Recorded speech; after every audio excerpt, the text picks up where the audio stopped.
Hey, you all. Welcome back. Y'all already know what it is. You see the title of this video. This is Real Housewives of Beverly Hills. I forgot what season we on, but we're going to briefly discuss episode 2, and then we're going to go full throttle into episode 3. So, let me tell y'all something. Beverly Hills has been given what I need, and Housewives of Atlanta has not. We'll discuss it later, y'all. We'll discuss it. I am going to film Atlanta literally after this. I am. I promise you this time. I'm ready for it today. But okay, anyways, episode 2, quick thoughts. Kyle is mad at Sutton because she isn't showing sympathy or empathy the way she thinks she should, which we'll get into more in episode 3. But Kyle is full of BS. Period.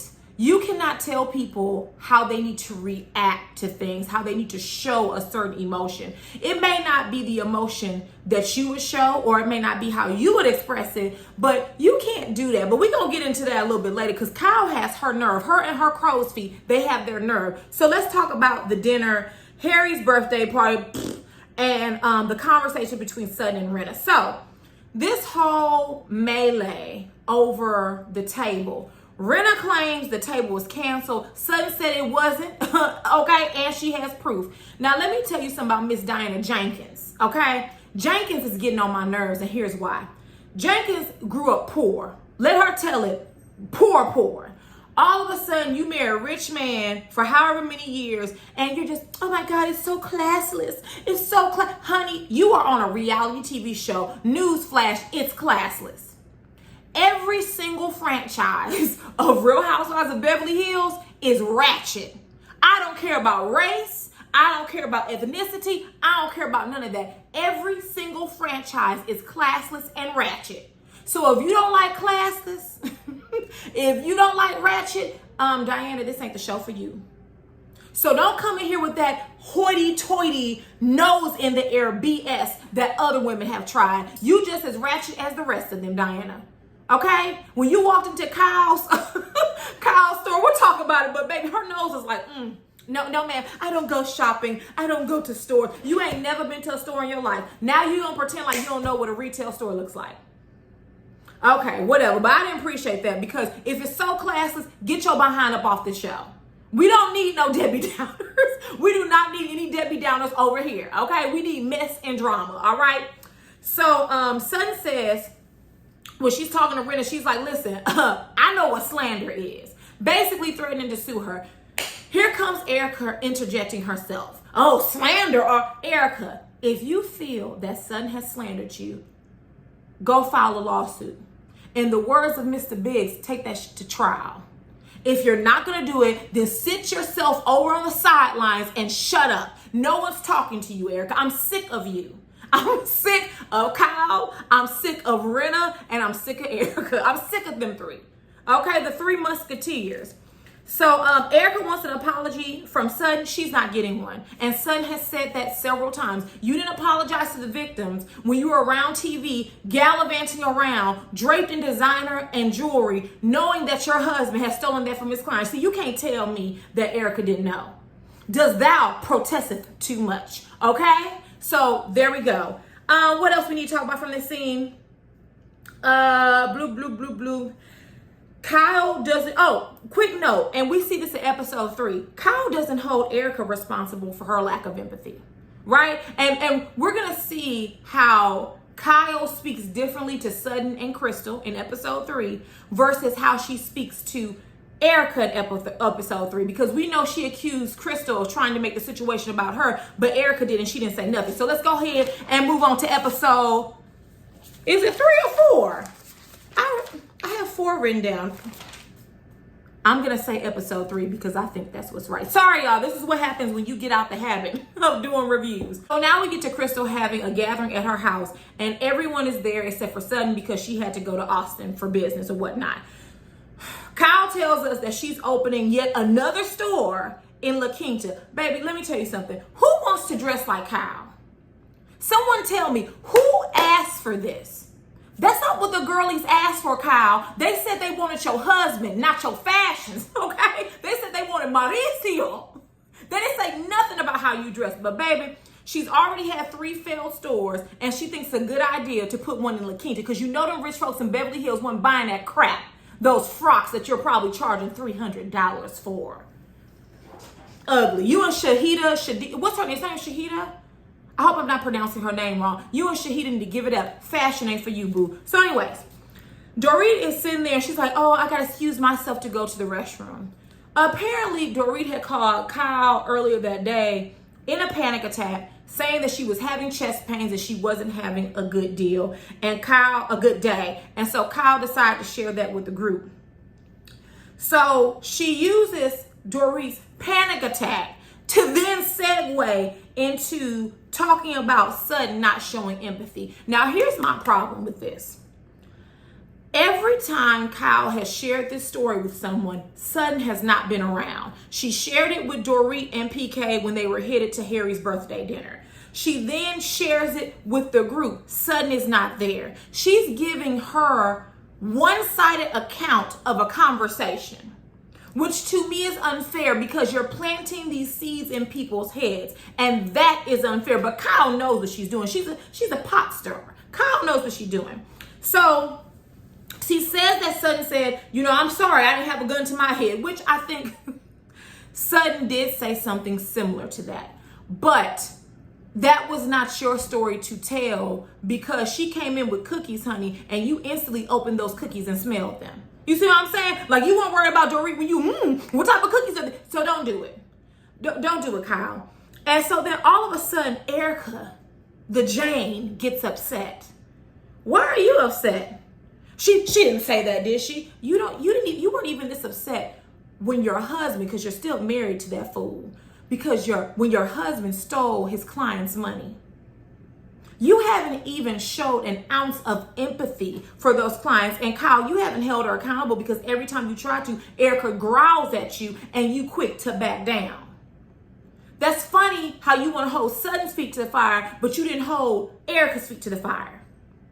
You blamed that little table incident on Mauricio and PK. You didn't even have enough ovarian fortitude to own up to your side of it. And what you and Dorit was sniggling and giggling and making jokes too. Okay. So all of a sudden Erica's upset, which is BS. And Garcelle, let me tell you something. Garcelle is showing up this season, because the first few seasons that she was on, I was concerned, because it seems like her and Sutton, they do this thing where they say things, shady things, which I'm here for. Everyone says shady things on these shows. But then she backs down or she apologizes. No, stand firm in what you say. Because Renna, Kyle, and Erica don't apologize, and they don't give a damn. Period. And so she was like, maybe we should have this conversation when Sutton's around. Because here's the thing. You're giving your account. And you need to let's have Sutton around when we have this conversation. And we're going to see what Garcelle does later to fix Kyle. While we having dinner, let's go ahead and discuss, okay? So the women are on their way to La Quinta. Let me tell you something. Kyle's dogs is nasty. And you all know, I love pets. I love dogs. I love all animals. We're to the point that your dogs are jumping in on people's plates, eating their food, and jumping on counters and eating them. Oh no, God. Not my dogs. Now, I'm not going to lie and say my dogs have never stolen some food before. But trust me, it is not a welcome behavior. Okay, there's discipline followed up behind that. So all the women are on their way. You have car one with Renna, Garcelle, and Erica Jane, and they eating burgers and fries. But then we scanned to car two, and Jenkins and Crystal are eating carrots and bread. No, honey, I want to be in car one. I need some In-N-Out. I need some Whataburger. That's what car I want to be in. I do not want to eat carrots and bread knowing we're about to be a drunken mess later on. No, thank you.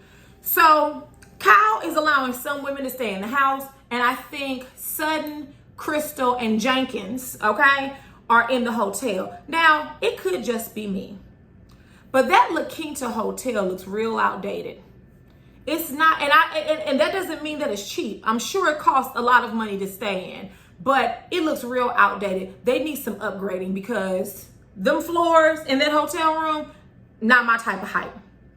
So before they go to Kyle's, was it her grand opening? Was it a soft opening? I don't know. Some type of opening for Kyle's store. Crystal meets with Sutton and she basically fills her in on the discussion they had at her gathering. And she was like, listen, Kyle was talking cash money shit. She said that you said something to the effect of, well, I'm sorry I didn't have a gun held to my head. And Sutton says, well, yeah, but I was freaked out. Which, let me say this. Sutton does say and do some inappropriate things. And we'll see later on the episode where Diana Jenkins is like, you're clumsy with your words and behavior. And she is. Now, that was a strong opinion for Diana to have because she doesn't know Sutton, but she was absolutely right. Sutton says things and does things that are weird. I agree, especially after last season. But Sutton did explain that, I don't even like to think about guns, considering her house has been robbed in the past when she was 14 years old, considering how her father passed away. It just freaks her out to even talk about it. So a lot of times she avoids it. I understand that. I actually thought it was funny. Episode 1, when she was like, listen, I got other fires to put out. Some people don't like to talk about those things. And they will deflect or redirect the conversation. From the outside looking in, can it appear to be insensitive? Yes. But the problem also is Sutton does not articulate herself well. So she can't say to Kyle, like, listen, I really don't like to discuss those things. They take me to a place where I'm triggered. And I don't want to be triggered. I don't like what happened to Dorit and PK. I don't wish that on anyone, but I just don't really want to discuss it. I don't really know how to handle those types of situations because it triggers me. Boom. But I don't even think Kyle would have understood that. So it doesn't matter. And I'm glad Crystal told Sutton because she didn't need to be blinded because she already doesn't know that but Kyle has been planting these seeds with PK and Dorit since Harry's birthday dinner. She doesn't know this. So I'm actually glad that Crystal told her. And as I stated earlier, my problem with Kyle is that she's not giving Sutton a chance to defend herself. She keeps presenting this one-sided story, which is unfair. So good for Crystal for letting her know. We get to the grand opening for her frocks and muumuus. Honey, can y'all tell me, is somebody buying this shit for real? Is somebody buying this? Because it looks like it should be in rainbow. It's giving Dollar Tree vibes. And there's nothing wrong with that, okay? But it's giving TJ Maxx. It's not giving luxury. So whatever. Diana did not look impressed when she walked in. I don't know if you saw it, but she literally walked in and said, let me tell you something. One thing about that Jenkins, she's going to have her nose up in the air. Now, maybe it's the Botox, because Diana had a lot of injections and fillers to where her face don't move. It's giving Erica Jane vibes, right? But she was not impressed. And even in her confessional, she said, I would wear it in my house. Not that you would wear your muumuu or your house boo. She is not. Let me tell you something. Diana probably purchased several pieces that she's going to throw in the dumpster someplace. I don't blame her. It's Kyle stuff. I wouldn't want it nowhere near me. Sutton, as soon as she saw Dorit, she apologized. And she said it was an insensitive comment. And Dorit seemed to accept the apology. But what I didn't like is that Sutton had to do that, right? She didn't even know you were talking ish about her behind her back, Kyle. But she went right in and apologized, and Dorit accepted it. I just didn't like that she had to apologize in that way, but she didn't delay. She did hurry up and apologize to her. So Sutton tried to make it right. Would I apologize? I can understand why Sutton apologized because she heard it from Kyle. Sutton said it. It seemed insensitive. So let me just go ahead and just say right now, I'm sorry. That's not how I meant it. It just came out the wrong way. So good for Sutton to apologize, good to Sutton for apologizing. Don't know if I would did the same because, the petty in me, the Leo in me would have been like, F Kyle. I'll talk to Dorit later. If she want to know what I said, come holler at me. Okay, but we're not going to go by what Kyle the liar says, all right? So as she's hugging Kyle, Sutton kind of motions like a stabbing in the back sensation. And Kyle is like, I don't stab anything, but I say something right to your face. No, you don't. And here's the thing, you may say it to someone's face, but then behind their backs, you go and talk about them to everyone. So you're fakey fake. It's the same way you did Erica Jane last season. You would say one thing to her face and another thing behind her back. And see, while you all up Renna's behind, Renna was the one funneling her the information about what she was saying. So you need to watch Renna, okay? So we get to the nightcap after the event. They're getting ready to have dinner. I said it earlier, Kyle's dogs is nasty, and I love pets. I get it. Pets sometimes, let me tell you something. ISIS stole some pizza I had. And I can't get the pizza I have. I can only get it from one place in the United States of America. It was so special to us that my husband had it shipped in for Christmas. And I had 2 pieces on the counter. I do not allow my dogs in the kitchen. I do not allow near when we're eating. I literally went to the restroom. And she saw it and she took it and gobbled it up. Literally went to the restroom, washed my hands, came out, and the aluminum foil was on the floor. And I knew it was her because when Isis does something wrong, she puts her ears behind her back and she walks into her cage. Oh, I was mad. And those were the last 2 pieces. So I get it. Dogs can be sneaky, but they've never stolen food off of our plates. They've never stolen food off of anyone else's plates. Usually my dogs are up when company is around because not everybody wants to deal with pets, and I get that. But then later on in the episode, while they're talking, the dog then jumps up on the counter and eats the tuna tartare. Oh no. She goes, oh, I'm sorry, they're not trained. Then you need to put their asses up, period. So anyways, Diana says she's a Leo, but then says her birthday is August 23rd. Listen, y'all, I am not the astrology girl, but I do know one thing firmly. I am a Leo. I'm not on the cusp or nothing like that. But listen, if Jenkins say she is a Leo, then we just gonna roll with it. I don't even give a damn. I don't even care. I don't even think that Jenkins is all the way present to know the difference, so it doesn't matter. While everyone is eating, my girl Garcelle says, you know what? There is no time to delay. We need to get down to business. Does everybody want to talk again since Sutton is here? We talked about it last time. Can we talk about it again? Because she's here. So Dorit acknowledges that she felt Sutton's apology was sincere. And Sutton says, you know, I'm being as sincere as I can be. And Kyle goes, oh, I know. I don't like Kyle.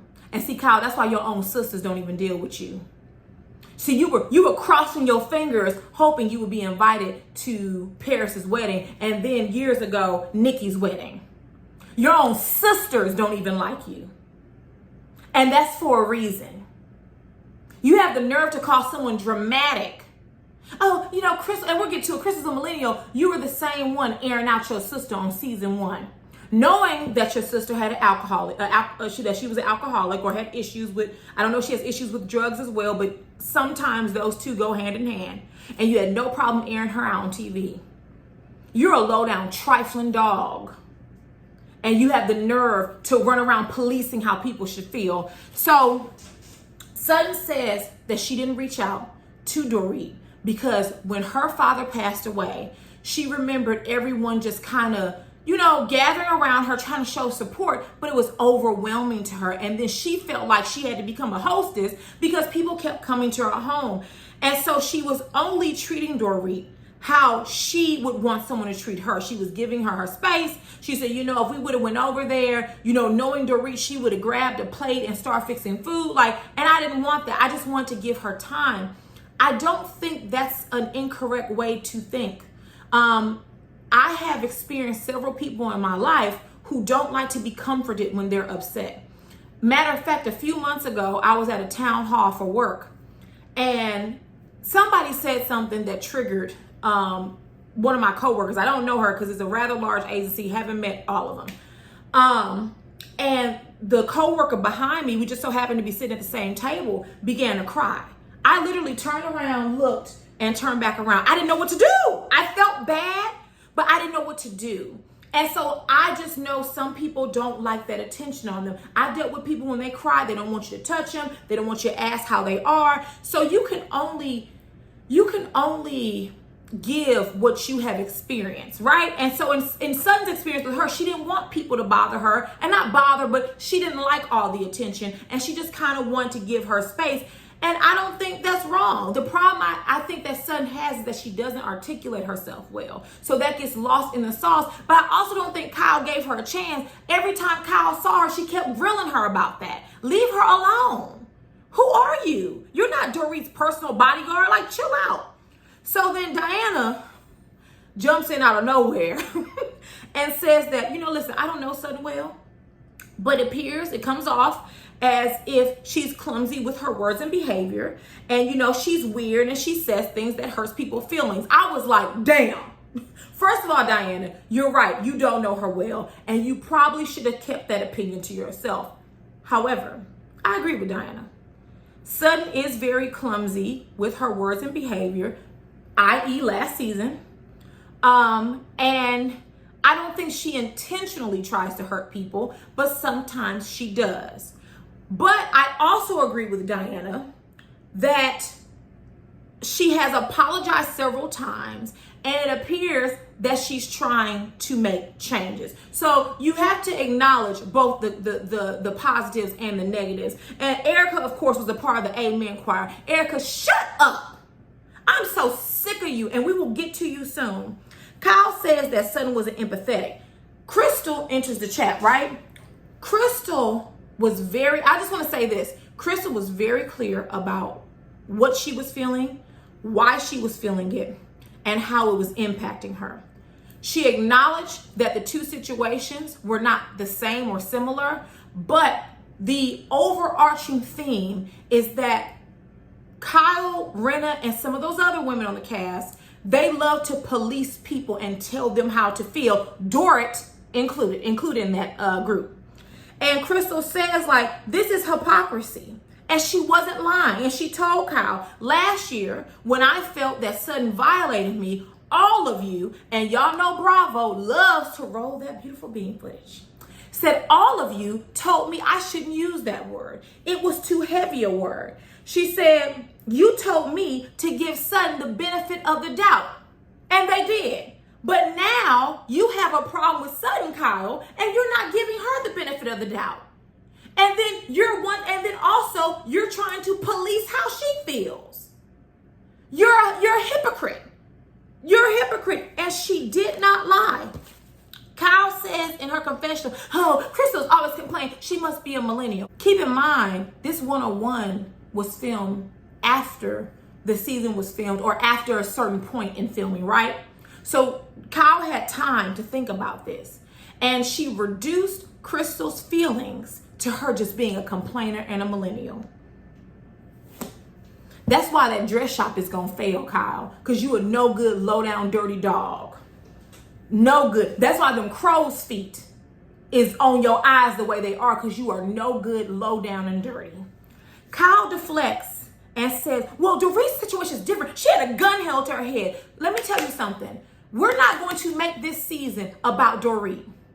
Everyone on the cast has individual lives, and they may have individual things they are going through. We're not going to tell people that they can't express themselves and their feelings because Dorit had a gun pulled to her head. Let me tell you something. Some people have had a gun pulled to their head, and the gun put to their head, and the trigger was pulled.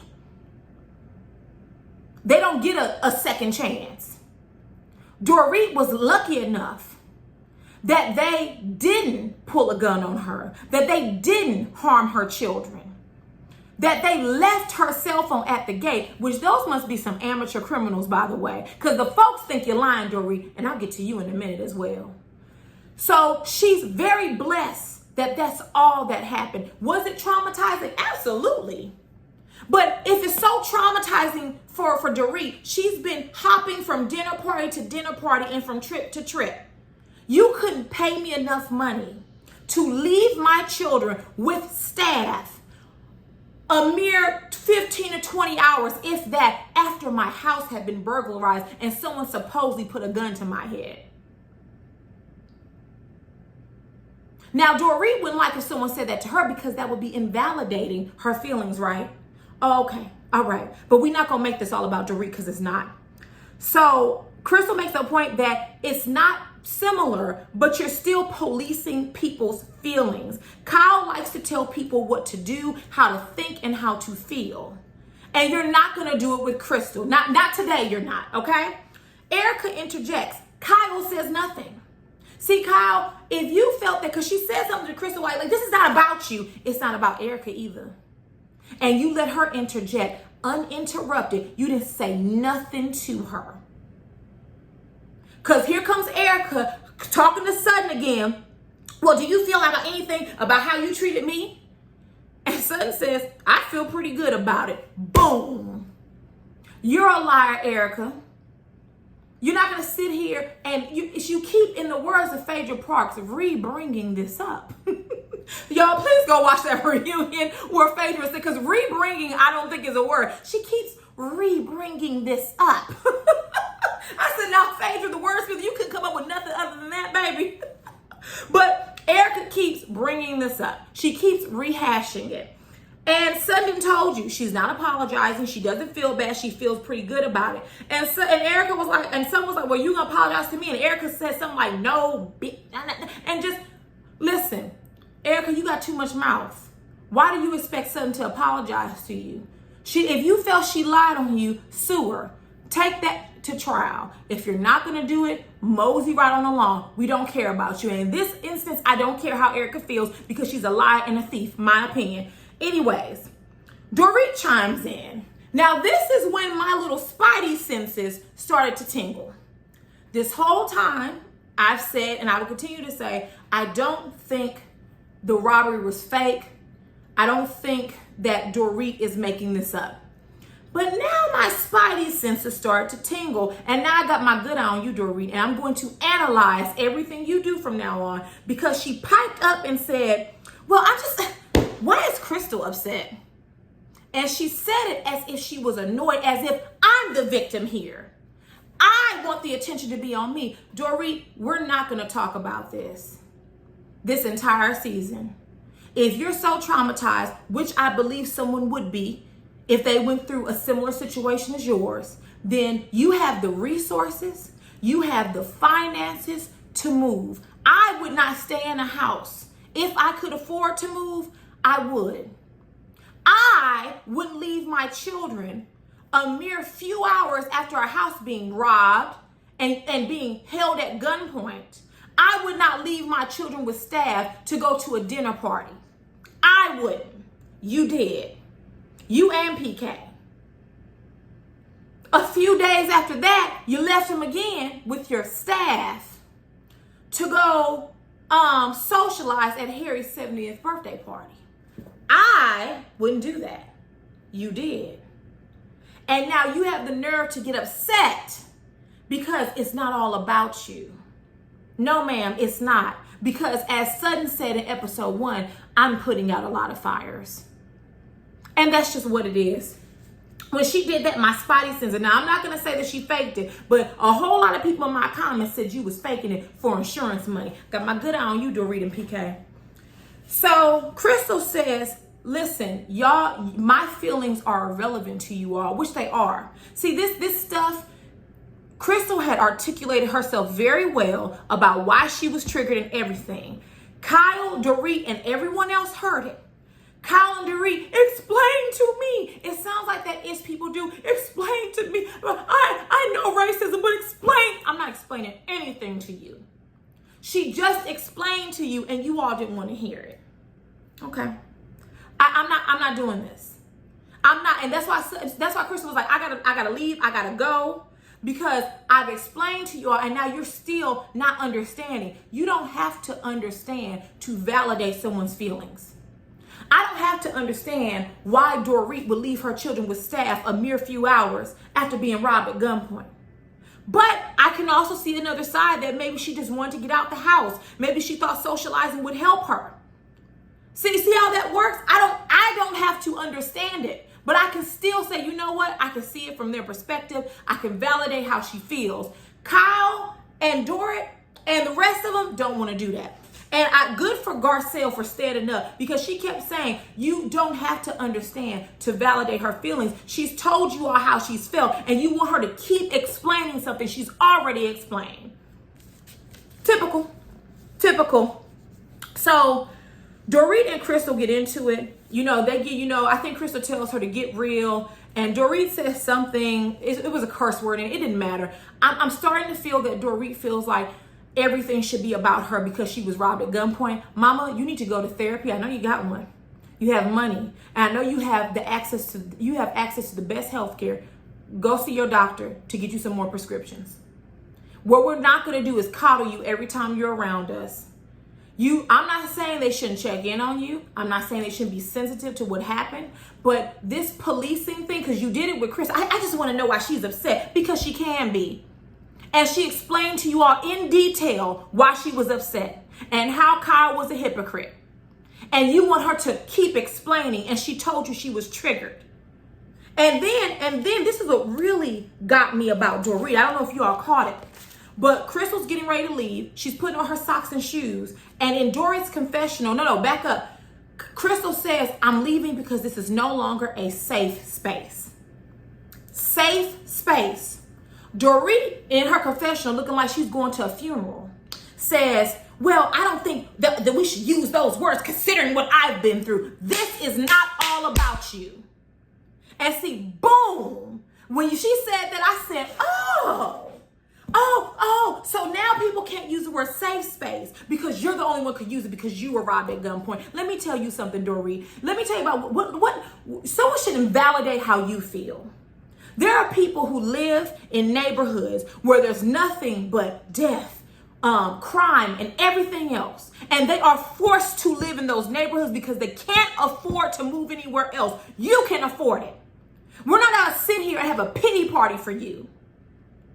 Now we can't use the word safe space because only you can use it because you've been robbed. Did they pull the trigger? The answer is no. And you want to sit here and just like Crystal said, you think her feelings are irrelevant to you all. How dare you, Dorit? You've supposedly been through something traumatizing. And you had the nerve to sit there in your confessional. Once again, this was filmed after that scene. Way after. And say, how can she use that word? Because considering what I've been through, we're not going to do this. We're not going to start measuring.